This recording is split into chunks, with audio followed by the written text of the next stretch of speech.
So for those of you who don't know, basically what makes a brioche bun different from other types of buns is that it contains eggs, butter, and milk.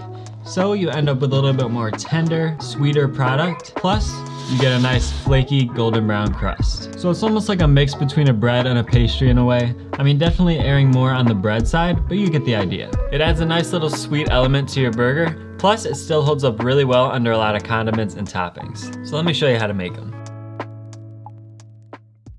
So we're gonna start off this time by adding a cup of milk to a microwave safe bowl or measuring cup and heating it to around 100 degrees Fahrenheit, which is about 38 degrees Celsius. The reason we want it heated is just to speed up the activity of the yeast, which will ultimately help our dough to rise a little bit faster. So now just add 8 grams of quick rise yeast along with 12 grams or about a tablespoon of sugar, which will give the yeast something to feed on, again speeding up the rise time.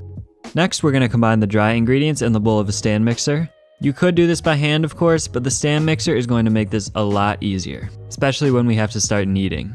So add 560 grams of bread flour along with 36 grams of sugar and 8 grams of salt and whisk or stir together to combine. By the way, if you're wondering why I have a band-aid on my finger, I was involved in an unfortunate mandolin accident the other day, so be careful with these things, folks. These things are dangerous. And definitely don't look up when you're using it. Just trust me on that one. Anyways, back to the recipe. Now by the time that's done, you can revisit your milk mixture, and at this point you should see at least a thin layer of foam forming at the top, which indicates that your yeast is healthy and active. If you don't see this foam, well, I hate to break it to you, but your yeast might be dead.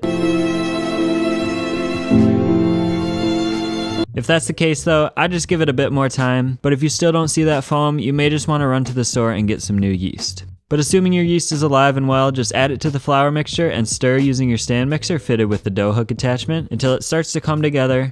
Then add 4 whole eggs and continue to mix on medium-low speed until those are fully incorporated as well. Next, add 1 whole stick or half a cup of softened butter. It's important to soften it so that it properly mixes into the dough. It's not like a pastry where we need to keep it cold to preserve the flakiness of the dough. It'll be just fine softened.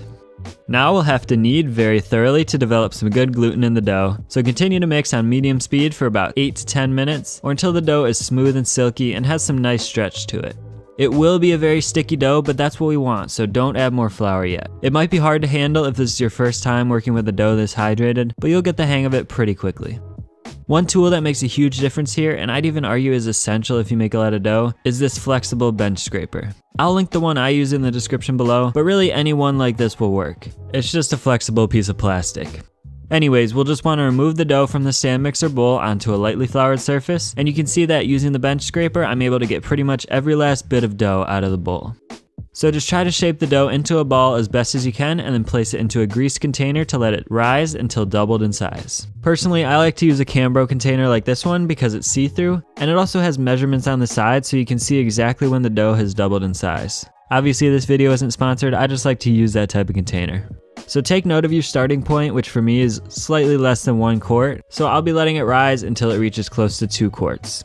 This will be pretty quick, especially if you let it rise in a warm environment. It should only take about 30 minutes to an hour. I like to proof my doughs in my oven with the light on to achieve that warm environment, so that's exactly what I'm going to do here. It is a pretty quick rise, but it should still leave you with plenty of time to hit the like button on this video and subscribe if you haven't yet. So after about a half an hour, my dough has doubled in size, so I'll just remove it from its container again onto a pretty lightly floured surface, and you'll see why we want a lightly floured surface momentarily. So divide it up into 8 equal sized pieces, or feel free to divide it into more pieces, like maybe 16 if you're looking to make slider buns. But I'm going to make full size buns, so I'm doing 8 pieces. Once the dough is divided, we'll form each piece into a nice taut ball using a lightly floured bench scraper along with your hands, just like so. This step is very important to achieving nice looking buns with a proper structure, and this is why we don't want our surface to be too floured, because we actually want the dough to stick a bit so it'll fold underneath itself. Again, this might be a bit tough at first, but you'll get the hang of it the more you do it. As you form the dough balls, place them onto a baking sheet lined with parchment paper for a very brief second rise. This one's actually optional depending on how dense or fluffy you like your buns, but I usually like to let them rise for at least 10 to 15 more minutes. So I'll just dust them all with a generous amount of flour, because the last thing we want is to ruin these beautiful buns by letting the plastic wrap stick to them as they rise. So once they're floured, just cover the tray in plastic wrap to prevent the dough from drying out, and set them aside to rise for the desired amount of time. You'll also want to start preheating your oven at this point to 350 degrees Fahrenheit. So while those are rising, we're just going to prepare our egg wash to brush onto the buns before baking, which really couldn't be more simple. You'll just beat 1 egg along with about a teaspoon of water, and that's it. So by the time that's done, I'm happy with how much my dough has risen, because remember, it'll rise even more as it bakes, so you don't want to let it poof up too much. So I'll just brush the egg wash generously all over the buns using a pastry brush, and I also like to add a little sprinkle of flaky salt over top to add some extra flavor, but that part's up to you. Now we'll just go throw these bad boys in the oven at 350 degrees Fahrenheit until the tops are deeply golden brown, which should take about 25 to 30 minutes. Keep in mind that if you're making 8 buns like this on a standard sized tray, they will end up touching a bit, so if you want the crust to remain completely intact, you'll probably want to bake them in smaller batches.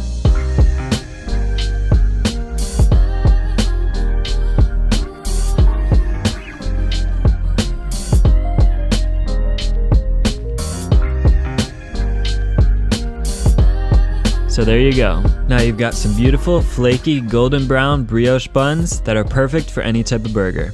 When I was testing this recipe, I had it with a lot of turkey burgers, which was actually a really good combination.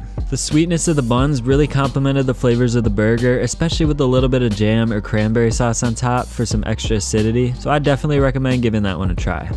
So anyways, thanks for watching. Don't forget to hit the like button and click one of these videos on screen right here to keep watching. I'll see you all in the next one.